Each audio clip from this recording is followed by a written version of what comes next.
Hi hello welcome to Aadab TV. నేను మీ journalist Sai. ఈరోజు మనతో టీపీసీసీ మెంబర్ లక్ష్మీనారాయణ నాయక్ గారు ఉన్నారు.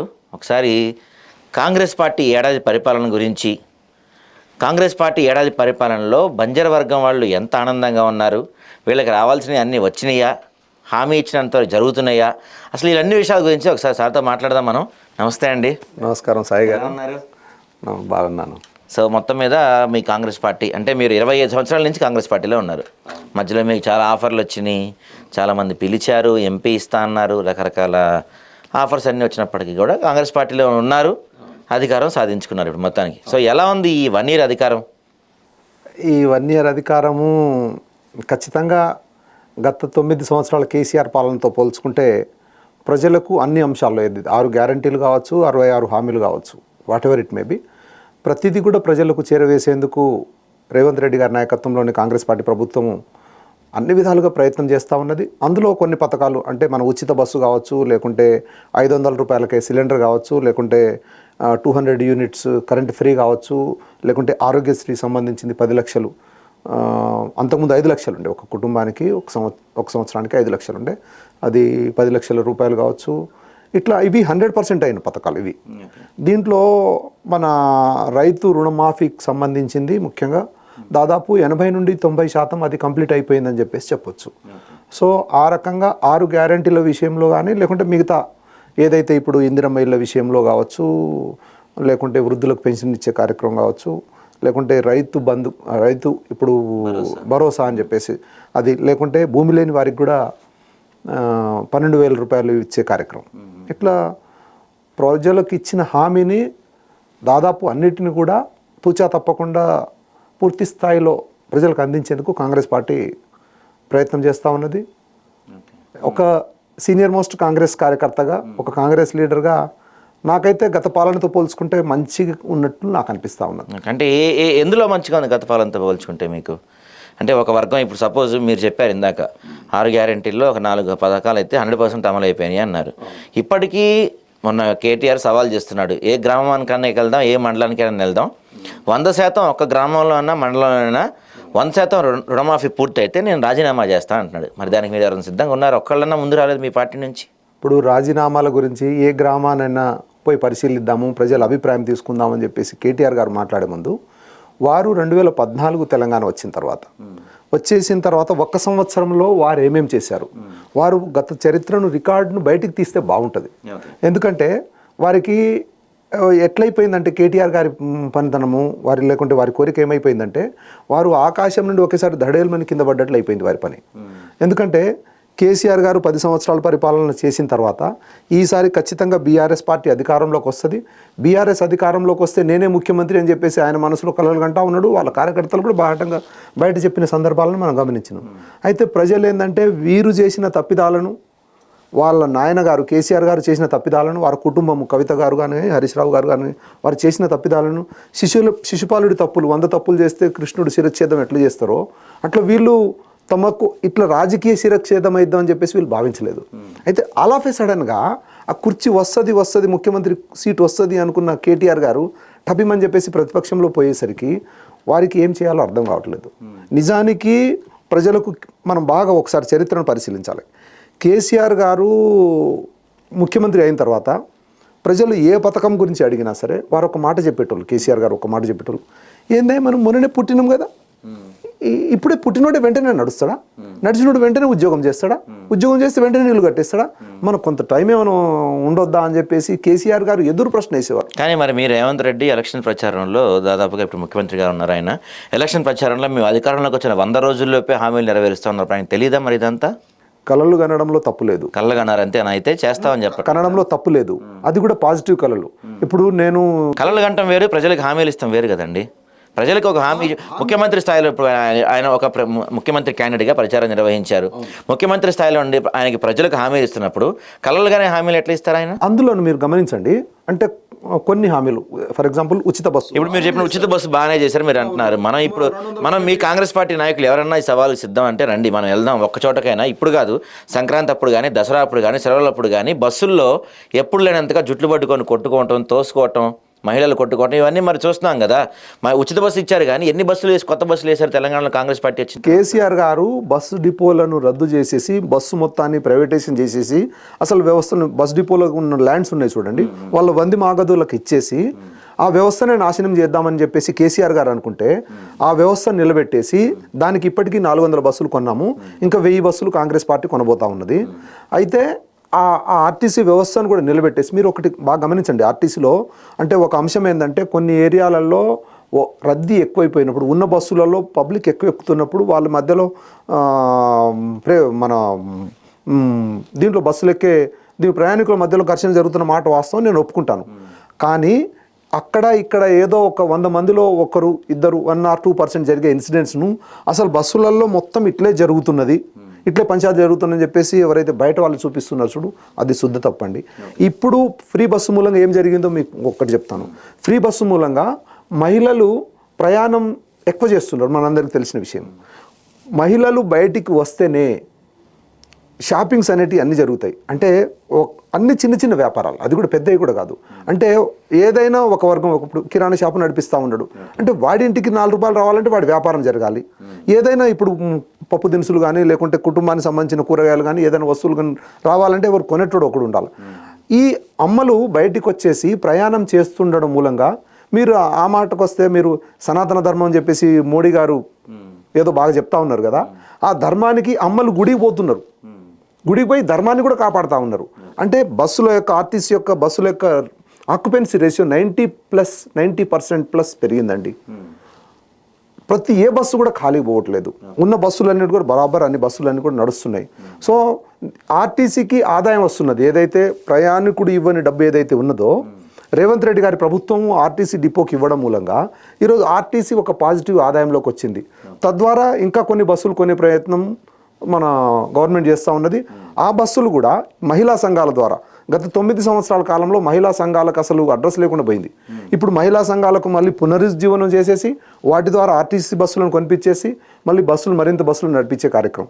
అంటే గొడవలు జరుగుతున్న చిన్న చిన్న గొడవలు, అంటే రద్దీ ఎక్కువైపోయినప్పుడు ఏంటంటే తొందరగా ఊరికి చేరాలి, లేకుంటే తనకు సీటు దొరకాలి, లేకుంటే ఇంకా ఎక్కువ బస్సులు కావాలి, ఇటువంటి కోరికలు ప్రజల్లో ఉన్నాయి. వాటన్నిటిని కూడా ఫీడ్బ్యాక్ను వస్తున్న వాటన్నిటిని కూడా ప్రభుత్వం తీసుకొని ఖచ్చితంగా వాటన్నిటిని కూడా ఇంప్లిమెంట్ చేసేందుకు ముందుకు పోతా ఉన్నది.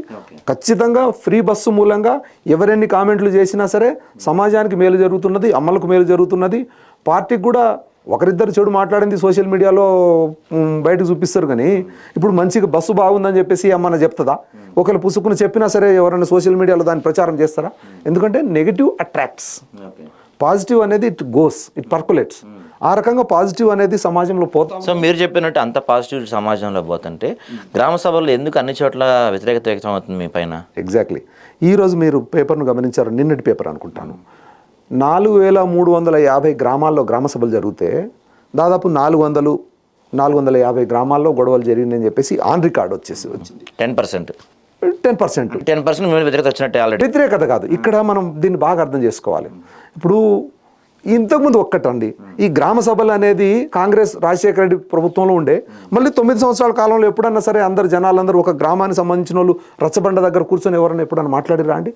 ఈరోజు అందరినీ పిలిచి మీకు ఇల్లు కావాలన్నా అమ్మ అని చెప్పేసి అడిగి, మీకు పెన్షన్ కావాలన్నా అమ్మ అని చెప్పేసి అడిగి, మీకు మరి రైతు భరోసా ఇవ్వాలని చెప్పేసి అడిగి వాళ్ళ నోటి ద్వారా అడిగి ఇచ్చుడంటే చిన్న విషయం కాదు. అయితే ఇది లిస్ట్ ప్రిపేర్ చేసే క్రమంలో ఎన్నిసార్లు లిస్ట్ ప్రిపేర్ చేస్తారు మీ కాంగ్రెస్ పార్టీ వాళ్ళు? అధికారంలోకి రాగానే మీరు 6 గ్యారెంటీల కోసం ఒకసారి అప్లికేషన్ పెట్టించుకున్నారు. మీరు అధికారంలోకి రాగానే 6 గ్యారెంటీల కోసం ఒకసారి అప్లికేషన్ పెట్టించుకున్నారు. ఆ తర్వాత ఇందిరమ్మ ఇళ్ళ కోసం అప్లికేషన్ పెట్టించుకున్నారు. రైతు భరోసా కోసం ఒకసారి అప్లికేషన్, రుణమాఫీ కోసం ఒకసారి అప్లికేషన్, ఇప్పుడు రేషన్ కార్డుల కోసం మళ్ళీ అప్లికేషన్ పెట్టమంటున్నారు. మీ సంవత్సర కాలంలో 6 సార్లు అప్లికేషన్లు పెట్టించుకుంటే అప్లికేషన్లు ఫిల్ చేయడానికి జనం ఉన్నారా? ఇప్పుడు మీరే చెప్పేశారు, 6 సార్లు అప్లికేషన్ పెట్టారంటే ఒక్కదానికి 6 సార్లు పెట్టలేదు, 6 అంశాల మీద 6 సార్లు అప్లికేషన్స్ వచ్చాయి. 6 క్యాబినెట్ మీరు ఫస్ట్ పెట్టి చేయించుకున్న అప్లికేషనే 6 మీరు ఇచ్చిన 6 గ్యారెంటీల గురించి. ఇప్పుడు ఒక్కొక్క గ్రామంలో ఒక్కొక్క అంశానికి, ఇప్పుడు ఒక పేద రైతు ఉన్నాడు అనుకోండి, వారికి అంటే ఇల్లు లేని అంశంలో మనం ఎవరికి కులగణంలో రాయించుకున్నారు కదా ఇవన్నీ. కులగణన చేశారు మీరు. అవును, కులగణన చేశారు. అవును, రాష్ట్ర వ్యాప్తంగా మా ఇంటికి ఎవరు రాలేదు, మా వాళ్ళు ఎవరింటికి ఎవరు రాలేదు, రేవంత్ రెడ్డి 100% కులగణన అయిపోయిందని చెప్తున్నారు. మరి 100% కులగణనలో 100% కులగణనలో మరి ఇప్పుడు ఈ మీరు చెప్తున్న ఈ పాయింట్లన్నీ కులగణనలో రాయించుకున్నారు కదా, మళ్ళీ గ్రామ సభలు పెట్టి మళ్ళీ తీసుకోవడం. కులగణన 100% అని చెప్పేసి రేవంత్ రెడ్డి గారు ఎక్కడ చెప్పలేదు. 90 నుండి 95% కులగణన అయింది. ఇంకా మిగతా ఉన్నది కూడా దాన్ని కంప్లీట్ చేస్తామని చెప్పేసి అన్నారు.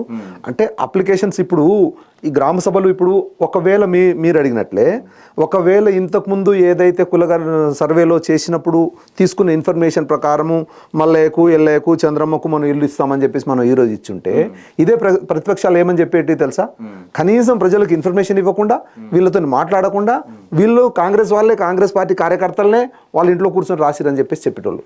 ఈరోజు పారదర్శకంగా జరిగే పని గ్రామ సభలు. దీంట్లో కొందరు అంటే కడుపు మండి మాట్లాడేటోళ్ళు ఒకరిద్దరు ఉంటారు, మనం దాన్ని తప్పుపట్టద్దు. కానీ ఎక్కువ మంది ఇక్కడైతే రసభాస చేసే వాళ్ళు ఏంటంటే సోషల్ మీడియా కోసం వార్త పుట్టించాలి, మనం ఇక్కడ ప్రభుత్వాన్ని కానీ లేకుంటే పాలనాధికారిని కానీ లేకుంటే అధికార పార్టీ యంత్రాంగానికి సంబంధించిన ఎమ్మెల్యేని కానీ మనం గట్టిగా క్వశ్చన్ చేసినాం అనుకో, మనం టీవీలో కనిపిస్తాం, సోషల్ మీడియాలో కనిపిస్తాం అని చెప్పేసి బీఆర్ఎస్ ప్రోద్బలంతో వచ్చిన కార్యకర్తలు ఎక్కువ మంది గొడవ చేస్తున్నారు, వాళ్ళు ఎక్కువ రసభాస చేస్తున్నారు. ఒక్క విషయం అడుగుతాను సాయి గారు మీకు, ఇప్పుడు నేను మీ ఇంటికి వస్తున్నాను అనుకోండి, మీరు నన్ను మిత్రుడిగా ఆహ్వానిస్తారు. మిత్రుడిగా ఆహ్వానించినప్పుడు నేను మీ ఇంటి నా ఫీలింగ్స్ ఏమున్నా సరే మీ ఇంటి గౌరవాన్ని అయితే నేను కాపాడాలి కదా.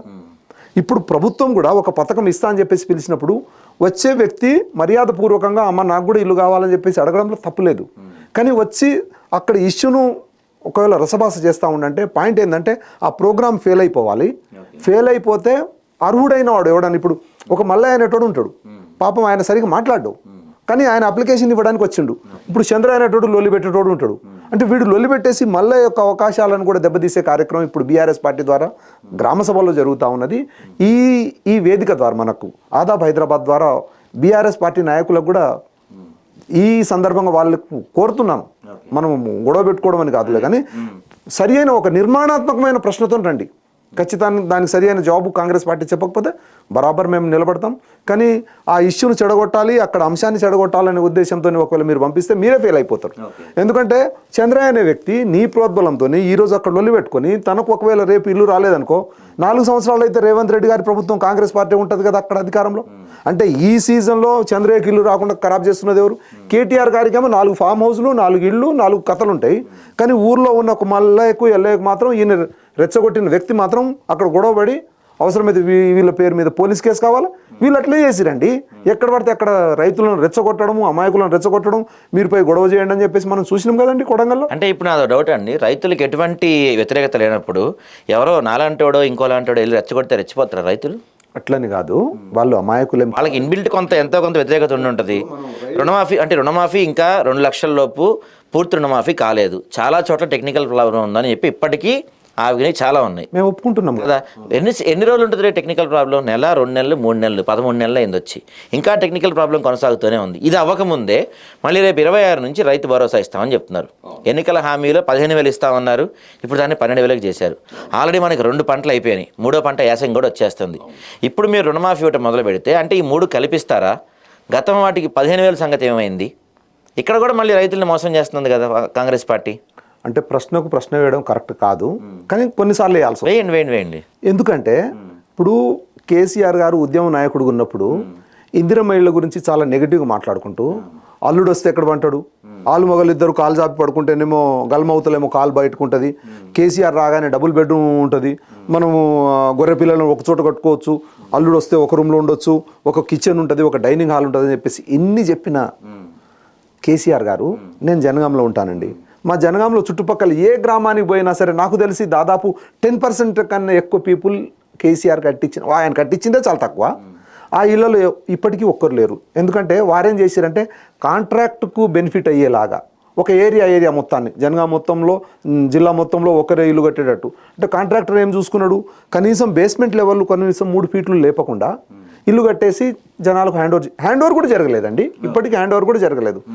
అట్లా కాకుండా కాంగ్రెస్ పార్టీ ఏం చేస్తుందంటే వాళ్ళను ఇన్వాల్వ్ చేయడం, ఎవరైతే బెనిఫిషియరీస్ ఉంటారో వాళ్ళని ఇన్వాల్వ్ చేయడం. మీరు ఇంతకుముందు అన్నారు కదా ఈ రైతు భరోసా దానికి సంబంధించింది 4 సార్లు 3 సార్లు కల్పిస్తారని చెప్పేసి. దీంట్లో నెగిటివ్ కోణంని ఆలోచించుకుంటే ఒకటి పాజిటివ్ కోణంని మనం తీసుకుంటే ఏంటంటే, ఇప్పుడు 50 లక్షల రూపాయల లోపు ఒకసారి అయింది, 1,500,000 2 లక్షలది ఒకసారి అయింది. ఇప్పటికీ 21,000 కోట్ల రూపాయల డబ్బు రుణమాఫీ రూపంలో రైతులకు పోయింది.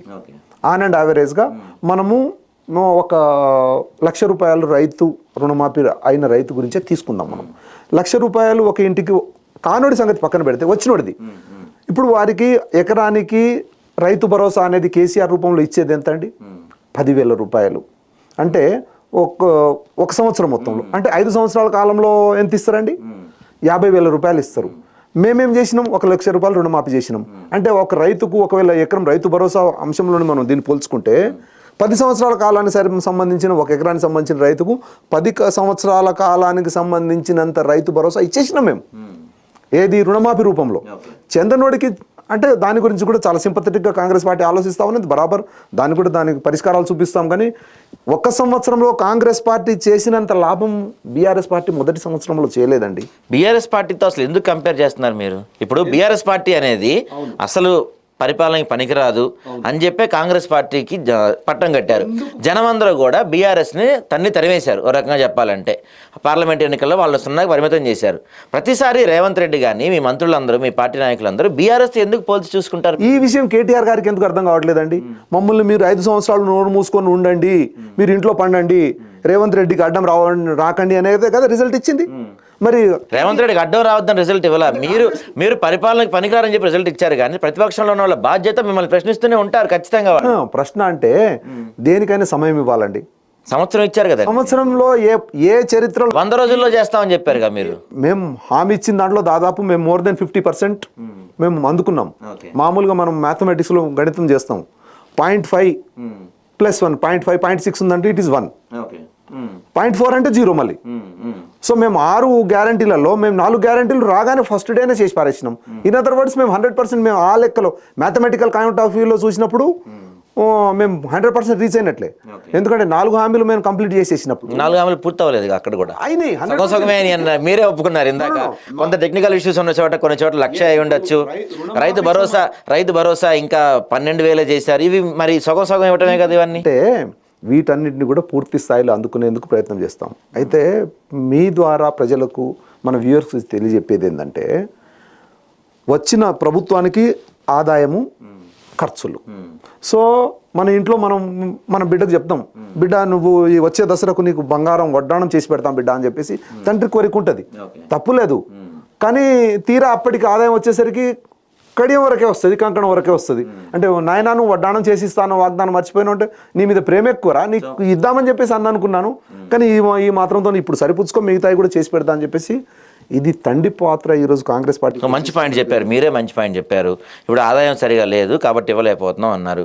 హైడ్రా పేరుతో, మూసీ పేరుతో జనాల్ని భయభ్రాంతులకు గురి చేసి తెలంగాణలో, ముఖ్యంగా హైదరాబాద్లో రియల్ ఎస్టేట్ తగ్గిపోయి ఆదాయం పడిపోవడానికి కారణం మీ గవర్నమెంట్ కాదా?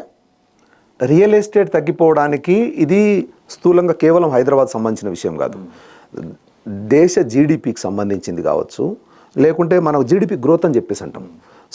సంవత్సరానికి 7 to 8% ఉండాల్సిన జీడిపి అది ఇప్పుడు 5 to 6% పడిపోయింది. ఇది దేశం మొత్తంలో జరుగుతున్న ఒక పరిణామం. దీనికి ఒకవేళ ఎవరైనా బాధ్యత వహించాల్సి వస్తే బీజేపీ బాధ్యత వహించాల్సి వస్తుంది, కానీ తెలంగాణలో కాంగ్రెస్ బాధ్యత వహించే పరిస్థితి లేదు. పోనీ ఇప్పుడు హైదరాబాద్లో మాత్రమే రియల్ ఎస్టేట్ పడిపోయి, చెన్నైలో బాగా పెరిగిపోయింది, లేకుంటే బాంబేలో బాగా పెరిగిపోయిందని చెప్పేసి ఎక్కడైనా గణాంకాలు ఎవరైనా చూపిస్తే ఖచ్చితంగా మేము దానికి నిలబడతాం. అయితే ఈ హైడ్రా పాయింట్ ఆఫ్ వ్యూలో మీరు వచ్చిర్రు. ఇప్పుడు ఏదో మనం సామెత చెప్పుకుంటాం, అంటే పిల్లి మెడకు గంట కట్టేది ఎవరు? మామూలుగా పిల్లి దగ్గరికి పోతే పిల్లి కరుస్తుంది, ఎలుకపోయి పిల్లి మెడకు గంట కడుతుందా? కానీ ఎవరో ఒకరు ధైర్యవంతుడు ఉండాలా, అదే రేవంత్ రెడ్డి. హైడ్రా అంటే Hyderabad is a city of lakes. Hyderabad అనేది సిటీ ఆఫ్ లేక్స్. అంటే ఎన్ని చెరువులు ఉన్నాయంటే అన్ని చెరువులు ఉన్నాయండి. అది నిజాం నవాబులు తవ్వించిన చెరువులు కావచ్చు, లేకుంటే వారికన్నా ముందు పరిపాలించిన వేరే రాజులు కాకతీయ కాలం నుండి తవ్వించిన చెరువులు కావచ్చు. ఎక్కడ చూసినా సరే తెలంగాణ మొత్తం చెరువులు మొత్తమే ఉంటుంది. అయితే ఈరోజు వాటర్ బాడీస్ అనేది ఒకవేళ సేఫ్గా ఉంటే రాబో తరాలకు మనము ఈరోజు ఇట్లున్నామంటే అర్థం మన తాతల ముత్తాతల వాళ్ళ చరిత్ర ఏం లేదా అండి? మనం ఆకాశం నుండి ఊడిపడలేదు కదా. మనం ఈరోజు జీవిస్తున్నాం అంటే రాబోయే తరం మన పిల్లలు, వాళ్ళ పిల్లలు, వాళ్ళ పిల్లలు, వాళ్ళ పిల్లలు, మరి ఒక 5-6 తరాల గురించి మనం ఆలోచించాలి కదా. ఈరోజు రేవంత్ రెడ్డి గారు ఆలోచిస్తున్నారు.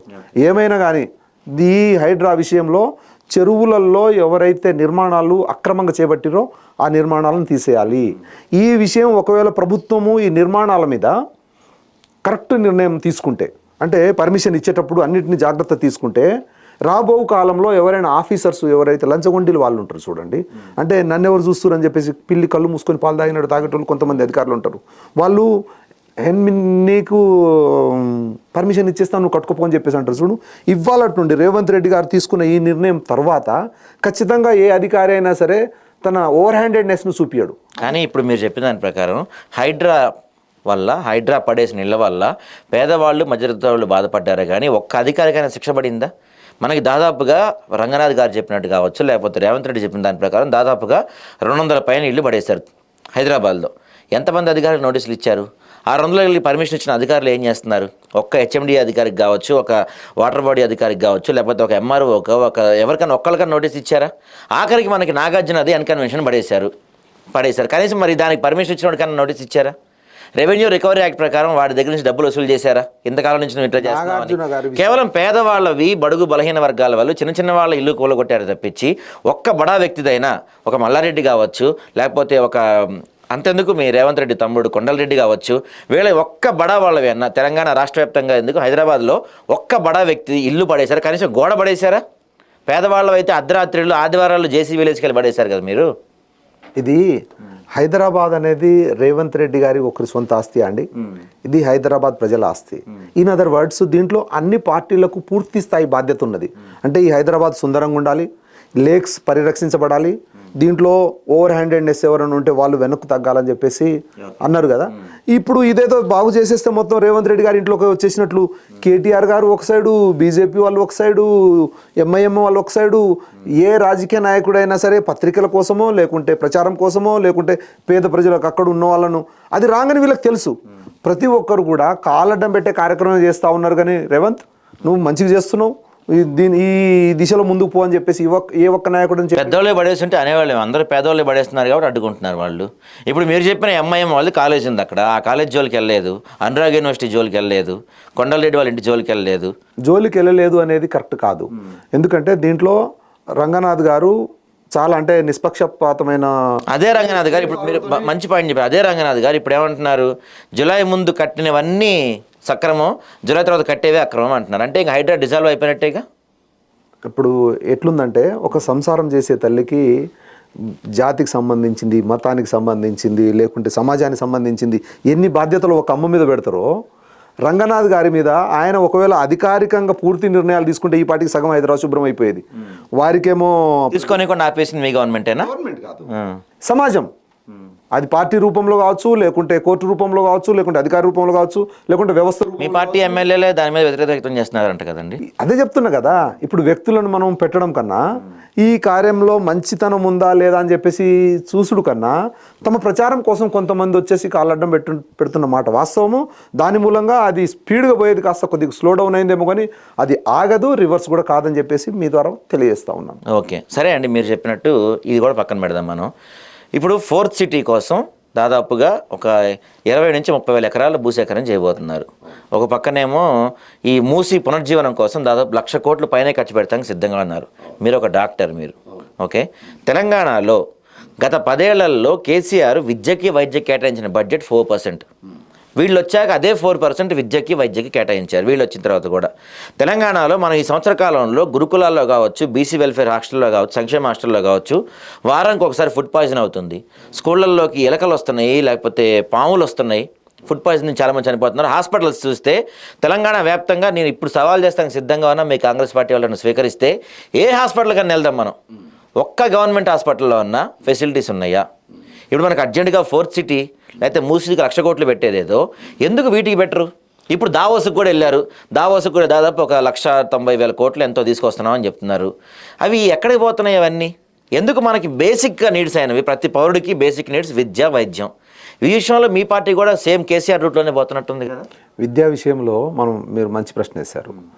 విద్యా వ్యవస్థను అంటే మనము ఎందుకు కేసీఆర్ మాటను తీసుకోవాల్సి వస్తుందంటే, అప్పుడేం లేదు ఇప్పుడేం ఉన్నదనే విషయం పోలిక కోసమే. అంటే ప్రతిసారి వారికి విమర్శించకోసమే కాదు. యూనివర్సిటీలన్నింటినీ కూడా ఆల్మోస్ట్ ఒక కారుకున్న టైర్లో నుండి ట్యూబ్లో నుండి గాలి తీసేసి పండబెట్టినట్టు అన్నింటినీ పక్కన పెట్టేసి ఈ ఈ యూనివర్సిటీలను విద్యా వ్యవస్థలన్నింటినీ కూడా తన ఉద్యమం కోసం వాళ్ళని రెచ్చగొట్టేసి తన కోసం వెనకాల తిరిగేలా చేసుకున్నారు. కానీ వీళ్ళకు విద్యాబుద్ధులు నేర్పియాలని చెప్పేసి గత ప్రభుత్వం చేయలేదు. ఈరోజు రేవంత్ రెడ్డి గారు వచ్చిన తర్వాత అన్ని యూనివర్సిటీలకు వీసీలను నియమించే కార్యక్రమం చేశారు.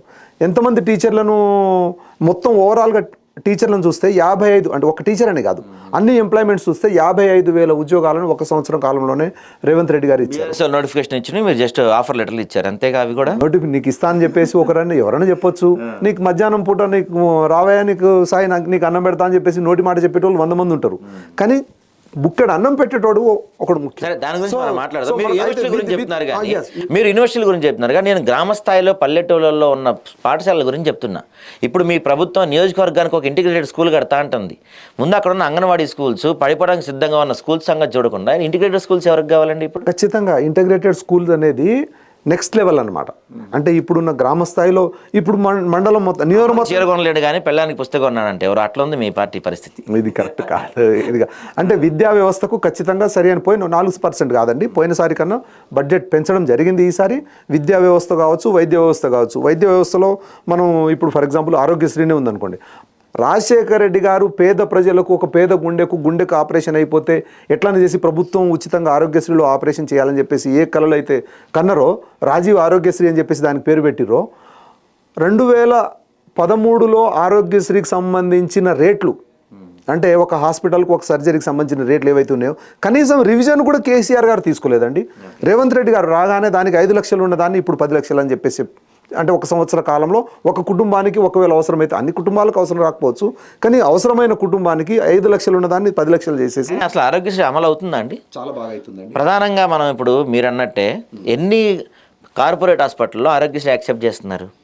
కార్పొరేట్ ఇప్పుడు ముఖ్యంగా ఆరోగ్యశ్రీకి సంబంధించింది మెయిన్గా ఏంటంటే కార్పొరేట్ హాస్పిటల్స్ సర్వ్ చేసేది 10% అయితే 50 to 100 బెడెడ్ హాస్పిటల్స్ ఏవైతే మిడిల్ క్లాస్ హాస్పిటల్స్ ఉన్నాయి చూడండి, మల్టీ స్పెషాలిటీ హాస్పిటల్స్ ఉన్నాయి చూడండి, they are catering the 90% of the Aarogyasri needs. అంటే పేద ప్రజలకు సంబంధించిన ఏది ఆర్థోపెడిక్, ముఖ్యంగా రోడ్ యాక్సిడెంట్ల ద్వారా పోయే కేసులు కావచ్చు, లేకుంటే కొన్ని కిడ్నీకి సంబంధించిన కిడ్నీ స్టోన్ సంబంధించింది కావచ్చు. అంటే నేను డాక్టర్ కాబట్టి దాని గురించి నాకు అవగాహన కొద్దిగా ఎక్కువ. సో ఇటువంటి హాస్పిటల్స్కు అంతకుముందు ఏంటంటే 2 సంవత్సరాలకు 3 సంవత్సరాలకు ₹1 కూడా బిల్లులు ఇవ్వకపోతే ప్రతి నెల ఈరోజు రేవంత్ రెడ్డి గారి ప్రభుత్వం దాదాపు 1000 కోట్ల నుండి 500 నుండి 1000 కోట్ల రూపాయల వరకు ఖచ్చితంగా ప్రతి ఆరోగ్యశ్రీ హాస్పిటల్స్కు బిల్లులు చెల్లించే కార్యక్రమం చేస్తూ ఉన్నది. ఇంకా వైడ్ రేంజ్లో ఇప్పటివరకు ఏదైతే కేసీఆర్ గారు తీసేసిన కొన్ని రోగాలు ఉన్నాయో వాటన్నిటిని కూడా ఇంక్లూడ్ చేసేసి పెంచే కార్యక్రమం ఉన్నది. మీరు అంటున్నారు ఏది మన హాస్పిటల్స్లో ఏమైనా ఫెసిలిటీస్ బాగున్నాయండి, బరాబర్ పోయినసారి కన్నా మెరుగుపడ్డాయండి. అయితే పోయినసారి జరిగింది ఏంటంటే మనకు అమ్మలకు కేసీఆర్ కిట్ అని చెప్పేసి ఒకటి ఉన్నది చూడండి. ఒక డెలివరీ కేసుల మీదనే కేసీఆర్ గారు ఫోకస్ చేసేసి మిగతా అన్ని ప్రాథమిక డయాలసిస్ సెంటర్లు చాలా పెట్టారు. కిడ్నీ పేషెంట్ డయాలసిస్ ఫ్రీగా చేసేవాళ్ళు కదా గత ప్రభుత్వం. కొన్ని పెట్టిన మాట, ఇప్పుడు పెట్టిన వాటిని పెట్టిరని చెప్పేసి అనొచ్చు. కానీ దాంట్లో ఏంటంటే మన అమ్మలకు ఇది కిట్ అనే వాటి మీద ప్రచారం ఎక్కువ జరిగేసి మిగతా వాటిలలో తక్కువ పడ్డదండి. ఈరోజు మనకు 1 yearలో ఎంతమంది డాక్టర్లను కొత్త డాక్టర్లను ఎంతమందిని, అయ్యగారేమో మెడికల్ కాలేజ్ అని చెప్పేసి శాంక్షన్ చేసేసి పెట్టేసిండు. అక్కడ ఒక బిల్డింగ్ లేదు, ఒక మనిషి లేడు, ఒక వ్యవస్థ లేదు. మొత్తాన్ని పెట్టేసి ఇప్పుడు జనగాంలో మెడికల్ కాలేజ్ ఉందని చెప్పేసి అంటే అయిపోద్దా అండి? ఈరోజు టీచింగ్ వ్యవస్థను, లేకుంటే పారా మెడికల్ వ్యవస్థను, లేకుంటే సబ్ స్టాఫ్ నాన్ టీచింగ్ వ్యవస్థను, వీటన్నిటిని కూడా ఎంప్లాయ్మెంట్ ఇస్తున్నది 2 రకాలుగా అనమాట. ఒకటేమో గ్రామీణ స్థాయిలో ఏదైతే మెడికల్ కాలేజీలు ఇచ్చారో అక్కడ వైద్య వ్యవస్థను మెరుగుపరచడం, రెండోది ఏంటంటే ఎంప్లాయ్మెంట్ జనరేట్ చేయడం. ఎంతమంది కొంత డాక్టర్లను ఇచ్చేశారు. ఇంకోటి గత 10 సంవత్సరాల నుండి ఏ ఒక్క రోజు కూడా ఈ డాక్టర్లకు సంబంధించిన ట్రాన్స్ఫర్ సంబంధించిన ఒక పారదర్శకమైన నిర్ణయాలు తీసుకోలేదు. ఎవరైతే లాంగ్ స్టాండింగ్ సీనియారిటీ హైదరాబాద్లో ఉన్న చాలామంది డాక్టర్లు, ఇప్పుడు గాంధీ హాస్పిటల్ కావచ్చు, లేకుంటే ఉస్మానియా కావచ్చు, లేకుంటే హైదరాబాద్కు సంబంధించిన చాలా ఇక్కడనే కొన్ని సంవత్సరాల తరబడి 15 సంవత్సరాలు 20 సంవత్సరాలు ఉన్న వాళ్ళందరినీ కూడా వీళ్ళ ఎక్స్పీరియన్స్ గ్రామీణ ప్రాంతానికి పనికి రావాలి. అలాగే ఇక్కడ కొత్త వారికి హైదరాబాద్లో అవకాశం ఇవ్వాలని చెప్పేసి వీళ్ళకు ట్రాన్స్ఫర్లు ఇచ్చేసి, ఈ ట్రాన్స్ఫర్స్ వ్యవహారంలో 100 కోట్ల స్కామ్ జరిగిందంట కదండి. ఎవరు తీసుకున్నారండి? ఇది అన్యాయం, ఇది కరెక్ట్ కాదు. అంటే చెప్పేటోడు 100 చెప్తాడు, ఇచ్చేటోడు ఎవడు ఇచ్చిన వాళ్ళు ఎవరైనా సరే, నేను ఇగో మీ స్టూడియో ద్వారానే నేనే ఒక 50,000 లేకుంటే ₹1,00,000 ఎవరైనా ఇచ్చిన అని చెప్పేసి ఎవరైనా చెప్తే దాన్ని మనం నమ్మాలి. ఇప్పుడు మనకు బద్నాం చేసేటోళ్ళు చాలామంది ఉంటారండి. సో బద్నాం అది రాంగ్. ఎందుకంటే దామోదర రాజనరసింహ గారు ఇప్పుడు హెల్త్ మినిస్టరు, ఆయన అంటే చాలా దగ్గర నుండి నేను 25 సంవత్సరాల నుండి రాజకీయంలో ఉన్నాను. రాజశేఖర రెడ్డి పీరియడ్లో కూడా వారు ఉప ముఖ్యమంత్రి ఉండే, వారి పరిపాలన విధానం నాకు బాగా తెలుసు. అంటే మనము పేదింటి నుండి వచ్చినాము, ఒక అణగారిన సామాజిక వర్గం నుండి వచ్చినాము. ప్రభుత్వ ఫలాలు అనేది పేదింటికి చెందాలని చెప్పేసి కలగనే వ్యక్తులలో దామోదర రాజనరసింహ గారు ఒకరు. సో సాధ్యమైనంత వరకు ఎవరైనా కింది స్థాయిలో ఎక్కడన్నా పూర్తిగా జరగలేదు, నేను బంగారు ముద్ద శుద్ధ పూస అని చెప్పేసి నేను మాట్లాడలేను, కానీ సాధ్యమైనంత వరకు పారదర్శకంగా జనాలకు అన్ని రకాలుగా చేరే విధంగా రాజనరసింహ గారి ఆరోగ్య శాఖ ఏదైతే ఉన్నదో, నేను ఎందుకంటే నాకు వైద్యుడిగా నాకు తెలుసు కాబట్టి చెప్తున్నాను, ఖచ్చితంగా దాదాపు పారదర్శకంగా చేస్తున్నాను అని చెప్పేసి మీ ద్వారా తెలియజేస్తా ఉన్నాను. ఓకే, ఇప్పుడు 26న మీరు కొన్ని పథకాలు ఇస్తున్నారు. సో దాని తర్వాత ఫస్ట్ వీక్లో కాదు, సెకండ్ వీక్లో కావచ్చు స్థానిక సంస్థల ఎన్నికలకు వెళ్తాము వాటి కోసం అని చెప్తున్నారు. ఈ 26నే ఒకేసారి 4 పథకాలు, రైతు భరోసా కావచ్చు, ఇందిరమ్మ ఇల్లు కావచ్చు, ఇవన్నీ 26నే ఇస్తున్నారు. స్థానిక సంస్థల ఎన్నికలకు వెళ్ళడానికి ముందు తాయిలాలు ఇవన్నీ ఇది బిగినింగ్ అండి. అదే ముందు తాయిలాలు ఇస్తానికి బిగినింగా, లేకపోతే దేనికండి? ఇవ్వకపోతేనేమో ఏ మొహం పెట్టుకొని మా దగ్గరికి వస్తారని చెప్పేసి ఒక ప్రశ్న చేస్తారు. మేము ఇద్దామని చెప్పేసి ఇద్దామనేమో సేమ్ యాజ్ ఇట్ ఈజ్. ఎలా అయితే మీరు అధికారంలో రాగానే కొన్ని పథకాలు అమలు చేసి వెంటనే పార్లమెంట్ ఎలక్షన్స్ వచ్చాయి, ఎలక్షన్స్లో మమ్మల్ని గెలిపించండి అయిపోయాక ఇస్తామని చెప్పారు. అలాగే ఇప్పుడు కూడా ఊరికి అనౌన్స్మెంట్ చేసేసి స్థానిక సంస్థల ఎన్నికలు వచ్చినాయి, మేము ఇవ్వలేము, మమ్మల్ని గెలిపించండి మళ్ళీ ఇస్తామని చెప్తారు. ఈసారి దీంట్లో బెనిఫిషియరీ ఎవరు? పబ్లిక్. దీంట్లో బెనిఫిషియరీ ఎవరు? పబ్లిక్. మేము ఈ ఎన్నికల విషయంలో కూడా ఇదే విషయం చెప్తున్నాం అండి. జమిలీ ఎన్నికలు తీసుకొచ్చేసి మోడీ గారు దేశం మొత్తం కూడా ఎమ్మెల్యే ఎంపీ ఎన్నికలతో పాటు స్థానిక సంస్థల ఎన్నికలు కూడా తీసుకొచ్చేసి 5 సంవత్సరాలకు ఒక్కసారి కూలబెడదామని చెప్పేసి అంటే ప్రజలకు 5 సంవత్సరాలు ఒక్క అంశం కూడా అడిగే హక్కు కానీ లేకుంటే అవకాశం కానీ రాదు. కాంగ్రెస్ పార్టీ ఏమంటుందంటే యాజ్ ఇట్ ఈస్ ఇప్పుడు ఏదైతే ఎట్లా నడుస్తుందో అట్లే స్థానిక సంస్థల ఎన్నికలప్పుడు దాని పేరు మీద ప్రజలకు జనాలకు ఇప్పుడు కాంగ్రెస్ పార్టీ ఒక్కటే కాదు కదా, బీఆర్ఎస్ పార్టీ కూడా మమ్మల్ని విమర్శించడానికి ప్రజల దగ్గరికి పోతుంది కదా. అంటే ప్రజలకు నాయకుడు అనేటోడు ఏసీ రూమ్లలో కూర్చొని వాళ్ళకి అందకుండా పొందకుండా ఎవడైతే 5 సంవత్సరాలు కూర్చుందా అని చెప్పేసి అనుకుంటాడో అట్లా కాదు, ప్రజలకు జవాబుదారి ఉండాలని చెప్పేసి కాంగ్రెస్ పార్టీ భావిస్తుంది. అది తాయిలాలని చెప్పేసి అనడం కరెక్ట్ కాదు. ఎందుకంటే మేము అన్ని ఇళ్ళు కూడా మేము లిస్ట్ తయారు చేస్తున్నాం, కానీ ఎలక్షన్ ముందు రేపు వాళ్ళు ఓటు గుద్దే ముందే వాళ్ళకి ఇల్లు అట్లా ఇచ్చేస్తామని చెప్పేసి అంటే అది పొరపాటు అవుతుంది. కానీ ప్రక్రియ అనేది ఇప్పుడు ఏంటంటే ఇప్పుడు జనవరి 26 ఇది రాజ్యాంగానికి సంబంధించిన రాజ్యాంగం అమలు వచ్చిన రోజు. సో దీన్ని దృష్టిలో పెట్టుకొని రాజ్యాంగం అంటే ప్రభుత్వం ఏదైతే పథకాలు తీసుకొస్తుందో పేద ప్రజలకు పూర్తి స్థాయిలో గ్రామీణ స్థాయిలో చేరవేసే కార్యక్రమం అని చెప్పేసి దాన్ని దృష్టిలో పెట్టుకొని ఒక ముహూర్తం అట్లా పెట్టుకున్నాం. కానీ ఇవి మనకు 1 మంత్లో మీరు సాయి గారు మీరు ఎన్నో సంవత్సరాలకు మీరు చూస్తూ ఉన్నారు కదా, ఏ ప్రభుత్వం అయినా సరే 1 మంత్లో మొత్తం కంప్లీట్ చేస్తుందా అండి? ఇది బిగిన్ చేస్తున్నాం మేము అన్ని రకాలుగా. అది రైతు భరోసా కావచ్చు, లేకుంటే ఇందిరమ్మ ఇల్లు కావచ్చు, లేకుంటే భూమి లేని వాళ్ళకు కూడా 12,000 కావచ్చు. ఈ పథకాలన్నీ కూడా అది స్టార్ట్ అవుతుంది. ఎన్నికల ఫలితాలు ఏ రకంగా ఉన్నా ప్రజలకు మేము ఇచ్చిన మాట ప్రకారము కాంగ్రెస్ పార్టీ ఇచ్చిన మాట తెలంగాణ ఇస్తా అని చెప్పేసి కాంగ్రెస్ పార్టీ చెప్పింది. కాంగ్రెస్ పార్టీ ఎన్ని కష్టాలు వచ్చినా సరే ఆంధ్రాలో తెలంగాణ కాంగ్రెస్ పార్టీ పోయినా సరే తెలంగాణ రాష్ట్రాన్ని ఇచ్చింది. But for that Sonia Gandhi and Congress party మనం తెలంగాణ అనేది మనం తథ్యం అనేది చూడలేము. అంటే ఇక్కడ చెప్పదలుచుకున్నది ఏంటంటే మాట చెప్తే మాట మీద నిలబడే పార్టీ కాంగ్రెస్ పార్టీ అని చెప్పేసి మీ ద్వారా తెలియజేస్తాం. ఓకే అండి, ఇప్పుడు మీరు గతంలో మీ భార్య గారు జడ్పీ చైర్మన్గా చేశారు, మీరు కూడా కింద స్థాయి నుంచి మొత్తం వచ్చారు. సో రాబోయే స్థానిక సంస్థల ఎన్నికల్లో మీ పార్టీ ఎంతవరకు సన్నద్ధంగా ఉంది? గ్రామాల్లో ప్రజల మూడు ఎలా ఉంది? ఇప్పుడు 70 to 80% మేము గెలుస్తామండి. ఓకే, ఎందుకంటే ఎందుకు అంత కాన్ఫిడెంట్ మీకు? అంటే ఏ పథకం పూర్తిగా అమలు కాలేదు, గ్రామ సభల్లో గొడవలు చేస్తున్నారు, బయట కాంగ్రెస్ పార్టీ నాయకులు తిరగనివ్వట్లేదు సరిగ్గా, మీరు ఏ దీంతో చెప్తున్నారు అంత? ఎక్కడ కొట్లాట పెట్టుకుంటామంటే మన దగ్గర మనకి ఏదన్నా రూపాయి ఇస్తాడు అనే వాడి దగ్గరికి పోయి మనం కాసిన చెట్టు దగ్గరనే మనం రాయి ఇస్తాం. మనం అందరం ఏమనుకుంటాం, చెట్టుకు రాయి కొడుతుర్రా అని చెప్పేసి మనం అనుకుంటాం. కానీ వీడు కొట్టేది ఎందుకు, ఆ కాయ పడుతుందని చెప్పేసి ఉద్దేశంతో కొడతారు. మా మీద కొట్లాట ఎవరన్నా అంటే అడగడానికి గట్టిగా అడగడానికి ఎవరైనా వచ్చుంటే వాళ్ళకి హక్కు ఉన్నది కాబట్టి అడుగుతున్నారు అని చెప్పేసి మేము అనుకుంటున్నాం. అంతేగాని వాళ్ళు ఏదో ఇది చేస్తున్నారని చెప్పేసి. అయితే కాన్ఫిడెన్స్ ఏందని చెప్పేసి ఒక మాట ఏంటంటే ఇట్ ఈజ్ ఆనవాయితీ ముఖ్యంగా. అంటే గ్రామీణ ఇది మనకు తెలిసిన విషయమే. అంటే మనం దీన్ని గొప్పగా చెప్పుకోవాల్సిన అవసరం లేదు. ఎందుకంటే ప్రభుత్వం దగ్గర కొంత నిధులు ఉంటాయి. ఈ నిధులు కింది స్థాయి వరకు అంటే పేద ఇల్లు చేరాలి, ఒక పెన్షన్ చేరాలి, లేకుంటే రైతు భరోసా చేరాలి. నువ్వు ఓటేకపోయినా నీకు వస్తుంది. కానీ ఏసీ ఏంటంటే నేను మా సర్పంచ్ గెలిచినాం కదా అని చెప్పేసి ఒక అధికారం అనేది ఏంటంటే పై స్థాయి అధికారికి రీచ్ అవ్వడానికి ఒక పోర్ట్ఫోలియో. ఒక సర్పంచ్ ఒక ఊర్లో గెలిచిండు అనుకో, సర్పంచ్ చేస్తాడంటే నేను సర్పంచ్ పలాని గ్రామానికి, నేను మాదాపురం గ్రామానికి సర్పంచ్ అని చెప్పేసి కలెక్టర్ గారి దగ్గరికి ఒక సామాన్యుడు మల్లయ్య పోయేదానికన్నా ఒక సర్పంచ్ పోవడానికి ఈజీ ఉంటుంది అనమాట. అంటే ఏ పార్టీకి సంబంధించిన సర్పంచ్ గెలుస్తుందంటే ఆ పార్టీ ఎమ్మెల్యే ద్వారా కావచ్చు, ఎంపీ ద్వారా కావచ్చు, గౌరవ ముఖ్యమంత్రి గారికి కానీ మంత్రులకు కానీ చేరుకునేందుకు, వాళ్ళ వాయిస్ చేరుకునేందుకు అవకాశం ఉంటుంది. సో అదొక అంశము. రెండోది ఏంటంటే ప్రజలు ఎన్ని తిట్టినా ఎంత కొట్టినా చివరికి పోలుస్తారండి. గత సంవత్సరంలో 5 సంవత్సరాల కాలంలో 2 టర్మ్స్ సర్పంచ్లు ఇప్పటికీ బీఆర్ఎస్ పార్టీ హయాంలో సర్పంచ్గా గెలిచిన నాయకులు అప్పుడు పనిచేస్తే ఇప్పటివరకు డబ్బులు రావట్లేదని చెప్పేసి ఇప్పుడు సెక్రటేరియట్కును సీఎం గారి ఇంటికి వచ్చేసి ధర్నా చేస్తున్నారు. నిజంగా పనులు శాంక్షన్ చేసింది ఎవరండి? పైసలు ఎవరు ఇవ్వాలండి? అయితే గత 8-9 సంవత్సరాల కాలంలో స్థానిక సంస్థలు అనేటివి నిర్వీర్యం అయిపోయినాయి.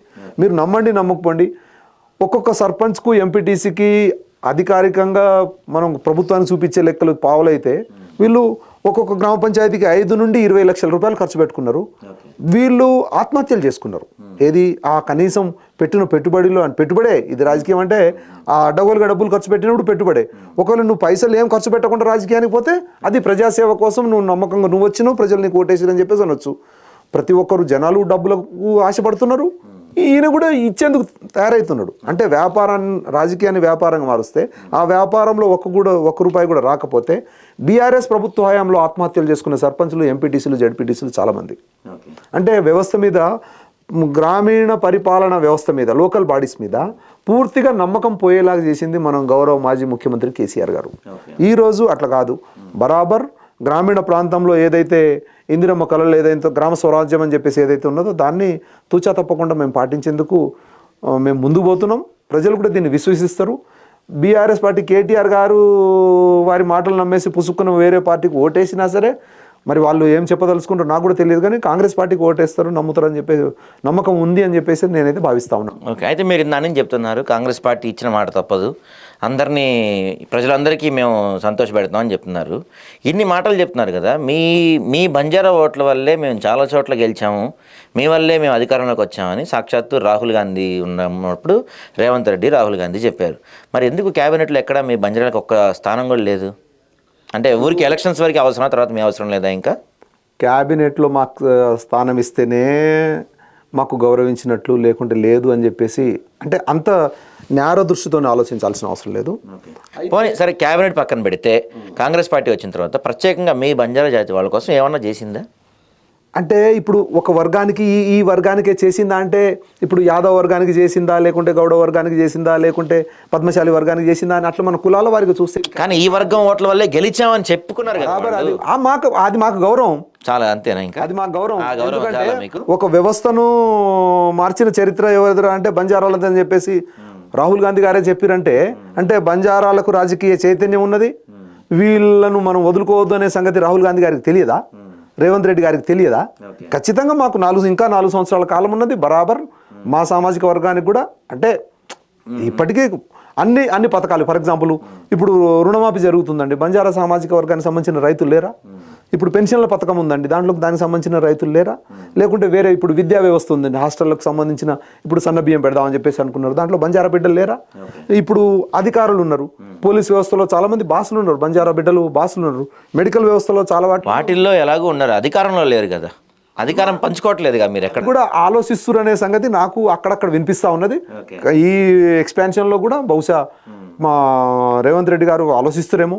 ఓకే, గతంలో లక్ష్మీనారాయణ గారు లేకపోతే రేవంత్ రెడ్డి గారు మంచి క్లోజ్గా ఉండేవాళ్ళు, కలుస్తానికి మీరు ఎప్పుడు కావాలంటే అప్పుడు కలిసేవాళ్ళు. మరి అధికారం రాకముందు రేవంత్ రెడ్డి, అధికారం వచ్చాక రేవంత్ రెడ్డి ఎలా ఉన్నారు? అప్పుడు ప్రతిపక్ష నాయకులు క్షేత్రస్థాయికి ఆయన బాగా టూర్లు చేశారు. మేము అప్పుడు కూడా కలిసిన మాట వాస్తవం, ప్రతి ప్రోగ్రాంకు మేము అటెండ్ అయినాం. ఈరోజు కూడా కలుస్తున్నాం, కలవలేదని కాదు, కానీ వారి పని ఒత్తిడి వారికి ఉన్నది, మేము మా స్థాయిలో మేము అంటే పని ఒత్తిడి అంటారా? కొంతమంది ఏమంటున్నారు పని ఒత్తిడి కాదు, పట్టించుకోవట్లేదని కూడా కొంతమంది అంటున్నారు. నాయకుల్ని, కార్యకర్తల్ని, ఎప్పటి నుంచో కాంగ్రెస్ పార్టీ నమ్ముకున్న కార్యకర్తల్ని, కొంతమంది నాయకుల్ని పట్టించుకోవట్లేదు రేవంత్ రెడ్డి ఇప్పుడు ఎన్నికలయ్యాక అంటున్నారు. నిజమేనా అది? ఇది అంటే రేవంత్ రెడ్డి గారి మీద ఎవరైనా బురద జల్లుదామని చెప్పేసి ప్రతిపక్షాల వాళ్ళు ఎవరికన్నా, ఇందాక మీరే ఒక మాట అన్నారు, ఏదన్నా ఉంటేనే కాయలు ఉండడానికి చెట్లు రాళ్ళకి వేస్తారని చెప్తున్నారు.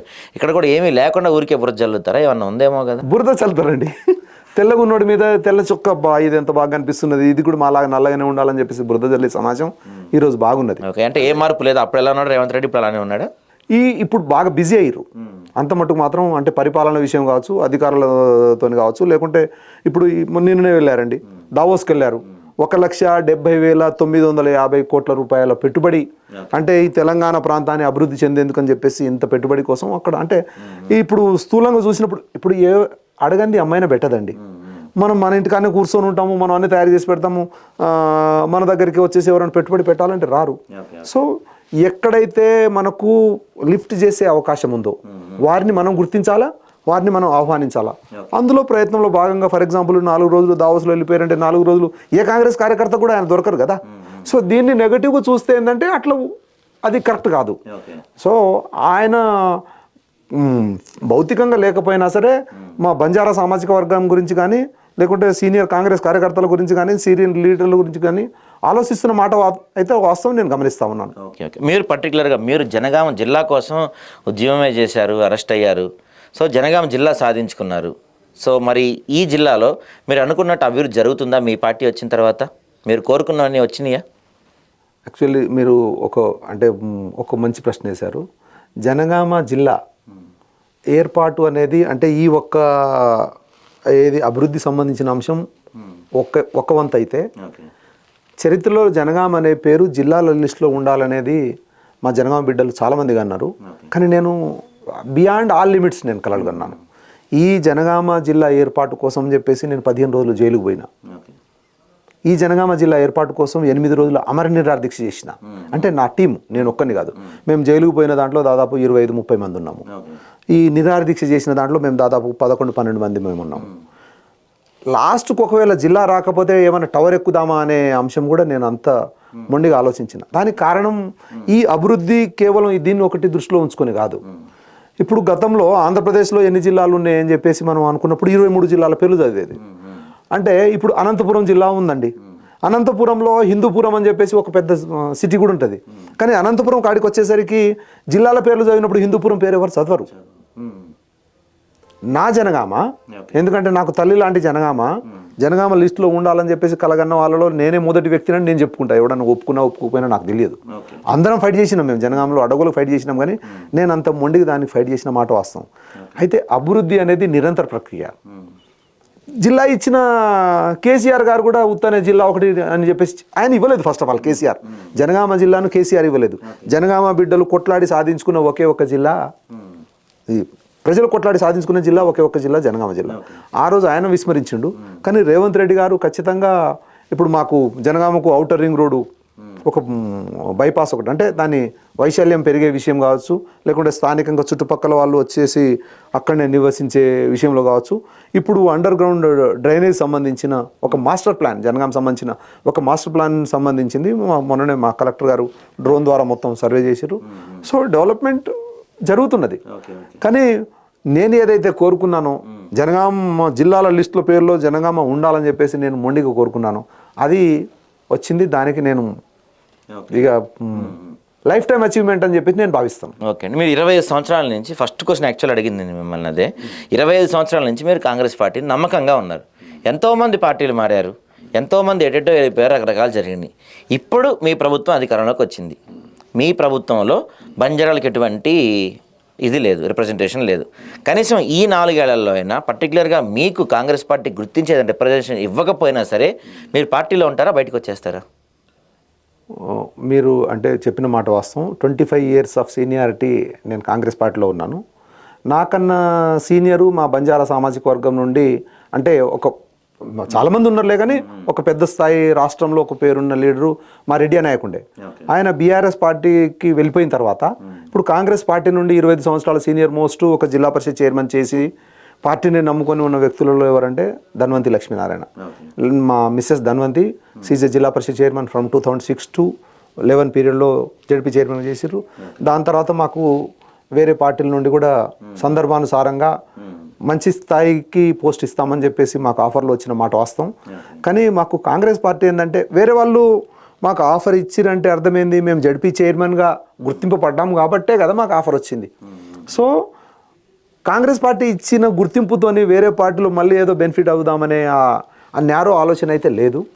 సో కాంగ్రెస్ పార్టీనే నమ్ముకుని ఉంటాం. ఎందుకంటే బంజారా సామాజిక వర్గానికి తెలంగాణ ప్రాంతంలో ఎస్టీ రిజర్వేషన్ కల్పించింది ఇందిరాగాంధీ. మాకు ఇందిరాగాంధీ అంటే అమ్మలాగా భావిస్తాం మేము. సో పార్టీ మీద ఉన్న అప్పుడు ఉన్నది ప్రేమ, ఇప్పుడు ఉన్నది, రేపు కూడా పార్టీ ఉంటుంది. పార్టీని వదిలేసి బయటికి ఎందుకు పోతామండి? అసలు ఆ ప్రశ్న మనకు చర్చలో కూడా రావద్దు. కానీ మా సీనియారిటీని, మా సిన్సియారిటీని, మా కమిట్మెంట్ను టికెట్ రూపంలో వస్తుందని చెప్పేసి మేము భావించినాం. ఏది మొన్న ఎమ్మెల్యే టికెట్ రూపంలో వస్తుందని చెప్పేసి భావించినాం. పాలకుర్తిలో 61,000 బంజారా సామాజిక వర్గానికి సంబంధించిన ఓటర్లు ఉన్నారు. సో లాస్ట్ 5 సంవత్సరాలు ఇన్ఛార్జ్గా పనిచేసినాం. కానీ చివరి నిమిషంలో కొన్ని ఈక్వేషన్స్ మూలంగా సీట్ పోయింది. అయితే ఈ సంవత్సరం ఇప్పుడు 1 సంవత్సరం అయింది. ఖచ్చితంగా ప్రభుత్వం ద్వారా అంటే కాంగ్రెస్ పార్టీ ద్వారా వచ్చే ఏదైనా గుర్తింపు వస్తుందేమని చెప్పేసి మేము భావిస్తూ ఉన్నాము. ఇచ్చుడు ఇవ్వకపోవడం అనేది రేవంత్ రెడ్డి గారి ఇష్టం. కాంగ్రెస్ పార్టీకి కష్టపడి పనిచేసుడు అనేది మా కమిట్మెంట్. ఓకే అండి. చివరగా మరి 20 సంవత్సరాల నుంచి మీరు రాజకీయాల్లో ఉన్నారు. మీ బంజారా కమ్యూనిటీ ఇంకా ఏ అంశాల్లో వెనకబడి ఉంది? మీ ద్వారా ప్రభుత్వం దృష్టికి ఏ అంశాలు తీసుకెళ్దాం అనుకుంటున్నారు బంజారాల అభివృద్ధి కోసం? బంజారా కమ్యూనిటీలో ఆలోచన ఉన్నది, ఆవేశం ఉన్నది, కానీ ఐక్యత తక్కువ ఉన్నదండి. వీళ్ళందరినీ మాకు ఆరాధ్య దైవం సేవాలాల్. సేవాలాల్ పేరు చెప్పుకుంటే మేమందరం మిగతాన్ని మర్చిపోతాం, జై సేవాలాల్ అని చెప్పేసి మేము అంటాం. సో తెలంగాణ రాష్ట్రంలో ఉన్న దాదాపు మేము 10% ఉంటాం. అంటే 4 కోట్ల జనాభాలో 40 లక్షల జనాభా, ప్లస్ ఆర్ మైనస్ కొంత 5-6 లక్షలు, నాకు కూడా కరెక్టు. సో 30-35 లక్షల జనాభా ఉన్న ఈ జాతిలో రాజకీయ చైతన్యం ఉన్న ప్రతి బంజారా బిడ్డను ఏకం చేయాలి. మన అంశాల కోసం ప్రభుత్వాలు వస్తుంటాయి పోతుంటాయి, కానీ మన అంశాల కోసం మనం కలిసికట్టుగా ఒక జట్టుగా ఒక పద్ధతి ప్రకారము ఆవేశం లేకుండా ఆలోచనతోని ప్రభుత్వాల దగ్గర మనం రిప్రజెంటేషన్ చేయాలి. మీరు ఒకసారి గమనించండి, కేసీఆర్ గారు జై తెలంగాణ ఉద్యమం అని చెప్పేసి తెలంగాణ ఉద్యమం తీసుకున్నారు. ప్రతిసారి తెలంగాణ వాదులు రోడ్ల మీదకి వచ్చారు అని చెప్పేసి చెప్పేటాడు. ఉస్మానియా యూనివర్సిటీలో తెలంగాణ వాదులు వచ్చి అని చెప్పేసి అనేవాళ్ళు. 100 మంది గ్యాదర్ అయితే దాంట్లో 30 నుండి 40 మంది బంజారా బిడ్డలండి. వరంగల్లో కాకతీయ యూనివర్సిటీలో ఒక 100 మంది గ్యాదర్ అయితే దాంట్లో 40 మంది బంజారా బిడ్డలండి. అంతేందుకు కిరణ్ కుమార్ రెడ్డి గారు ములుగులో మీటింగ్ పెడితే వారిని అక్కడి నుండి తరిమింది బంజారా బిడ్డలు. చిరంజీవి గారి మీద గుడ్డు దెబ్బ కొట్టింది కూడా బంజారా బిడ్డనే. జగన్ గారి మీద రాళ్ల దెబ్బ కొట్టింది కూడా బంజారా బిడ్డనే. అంటే తెలంగాణ ఉద్యమంలో వీరు ముందు వరుసలో ఉన్నారు. అంటే ఉద్యమం చేసే దాంట్లో ముందు వరుసలో ఉండి రాజకీయాల కాడికి వచ్చేసరికి జనాలు ఏదో ఒక పార్టీల పేరు మీద బంజారా బిడ్డలు విడిపోతూ ఉన్నారు. విడిపోవడం మూలంగా ఏంటంటే వీళ్ళలో ఐక్యత లేదు కదా, సో మనం ఏం చేసినా నడుస్తుందని చెప్పేసి ప్రభుత్వాలు ఆలోచిస్తున్న మాట వాస్తవం. నేనేమంటున్నా అంటే మన ఆదాబ్ హైదరాబాద్ ద్వారా బంజారా బిడ్డలు ఫస్ట్ మీరు ఐక్యం కండి, సేవాలాల్ పేరు మీద మీరు ఐక్యం కండి. మీరు ఐక్యమైతే మీ ఐక్యమత్యతను చూసి ఏ రాజకీయ పార్టీ అయినా, కాంగ్రెస్ పార్టీ కూడా కావచ్చు, లేకుంటే ఇంకో రాజకీయ పార్టీ కావచ్చు, ఎవరికన్నా మీకు ఖచ్చితంగా అవకాశం వస్తుంది. సో ఫస్ట్ జాతి ఐక్యత కోసం పాటుపడాలనేది నా ప్రధాన కోరిక అండి. బంజారా బిడ్డలకు రాజకీయ చైతన్యం, వీళ్ళకు విద్య, ఉపాధి, ఉద్యోగంలో కూడా సరైన రీతిలో చదువుకునేందుకు వీళ్ళకు అన్ని రకాలుగా ప్రభుత్వం వచ్చింది. ఇప్పుడు కాంగ్రెస్ పార్టీ దగ్గర చాలా పథకాలు ఉన్నాయండి, లేవని కాదు. అమ్మ అన్నం వండేసి కుండలో పెట్టేసింది, పిల్లలు ఆకలితో ఉన్నారు, ఈ గంటె తీసుకొని వీళ్ళను పెట్టేటోడు ఉండాలండి. సో అటువంటి నాయకత్వాన్ని బంజారా బిడ్డల్లో డెవలప్ చేయాలి, వీళ్ళను ఐకమత్యం చేయాలి. వీళ్లకు అన్ని పార్టీలు రెచ్చగొడతాయి, కానీ అన్ని రకాలుగా ఆదుకునే పార్టీ కాంగ్రెస్ పార్టీ అనేది నా ద్వారా నేను వాళ్ళకి చెప్పదలుచుకుంటున్నాను. అయితే ఏ విషయాన్ని కూడా వాళ్ళు ఫస్ట్ ఆబ్జెక్టివ్గా ఆలోచించాలా. వీళ్ళు పార్టీలుగా ఉంటారు రాజకీయంలో, నువ్వు పార్టీలలో ఉండు, నీకు నచ్చిన పార్టీలో ఉండు, కానీ నీ సమాజానికి ఏ పార్టీ మంచి చేస్తుంది, న్యాయం చేస్తుంది అనేది కొద్దిగా ఓపికతో ఆలోచించు అని చెప్పేసి చెప్తా ఉన్నాను. ఎందుకంటే ఆవేశంతో ఏదైనా ఒక మాట బయటికి చెప్పేస్తే ఏమైపోతుందంటే, మనం మీతో ఇప్పుడు మర్యాదగా మాట్లాడుతున్నాను, ఆవేశంతో మాట్లాడితే మళ్ళీ నేను ముఖం చూపించుకోలేను.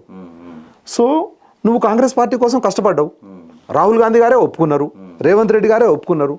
మీరు ఈ 5 సంవత్సరాల్లో మీరు ఒక ప్రణాళికాబద్ధంగా మీరు ఐకమత్యంతో ఏదైనా అంశాన్ని అడగండి. అంతేగాని మేము రాగానే మేము రాళ్ళు ఇసిరేస్తాము, పంచాయతీ పెట్టుకుంటాము, గొడవలు పడతాము, డౌన్ జిందాబాద్ ఇవన్నీ అంటే ఏమవుతుందంటే మీరు 4 సంవత్సరాల పరిపాలన నుండి దూరం అయిపోతారు. దూరం అయిపోతే మళ్ళీ వచ్చే పార్టీ అంటే మరి వచ్చే పార్టీ మీకు మోసం చేయదా? మళ్ళీ ఈరోజు మీరు మోసపోయారని చెప్పేసి ఏం చేసిర్రు? కేసీఆర్ గారికి 2 సార్లు ఓటేసేసి ముఖ్యమంత్రి చేసిర్రు. కేసీఆర్ గారు ఎక్కడ ఉంచాలనో అక్కడనే ఉంచారు. ఆయన ఏమన్నారు తెలుసా? మొదటి సంతకంతోనే గిరిజనులకు 12% రిజర్వేషన్ ఇంప్లిమెంట్ చేస్తా అని చెప్పేసి అన్నారు. 9 సంవత్సరాలు నానబెట్టేసి ఎన్నికల ముందు లాస్ట్ మినిట్లో ఆయన 10% రిజర్వేషన్ ఇస్తా అని చెప్పేసి అన్నారు. మీకు ఇచ్చిన మాట ప్రకారం ఆయన ఎందుకు ఇవ్వలేదు? ఎక్కడనో లోపించింది. ఏం లోపించింది? మీలో ఐక్యత లోపించింది. మీరు అడిగే తీరుగా అడగలేదు. ప్రతిదానికి ఆవేశపడిపోతున్నారు. ఆవేశం కాదు, ఆలోచనతోని ఒక పద్ధతి ప్రకారం ఆర్గనైజ్ అవ్వండి. సేవలాల్ దేవుడి పేరు మీద మీరు ఆర్గనైజ్ అవ్వండి. ఆర్గనైజ్ అయ్యి మీకు ఏ పార్టీ అయితే మీకు లాభం చేస్తుందో ఆ పార్టీని మీరు బతికించండి. కానీ ఈయన మీద కోపంతో ఆ పార్టీలోకి, ఆయన మీద కోపంతో ఆ పార్టీలోకి అంటే మిమ్మల్ని అందరూ వాడుకుంటారు, పక్కన పెడతారు. కాంగ్రెస్ పార్టీ కూడా ఖచ్చితంగా ఇంకా 4 సంవత్సరాలు ఉన్నది. మీకు ఇప్పుడే అన్యాయం జరిగిపోయిందని చెప్పేసి ఎవరు భావించాల్సిన అవసరం లేదు.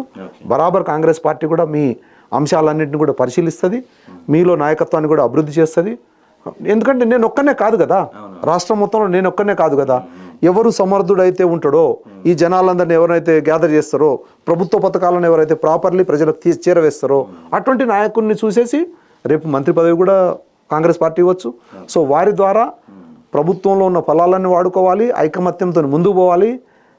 రాష్ట్ర నిర్మాణంలో, దేశ నిర్మాణంలో నా బంజారా బిడ్డలు ముందుకు పోవాలని చెప్పేసి నేను కలలుగంటున్నాను. ఓకే, థ్యాంక్ యూ అండి. Thanks for. నమస్కారం.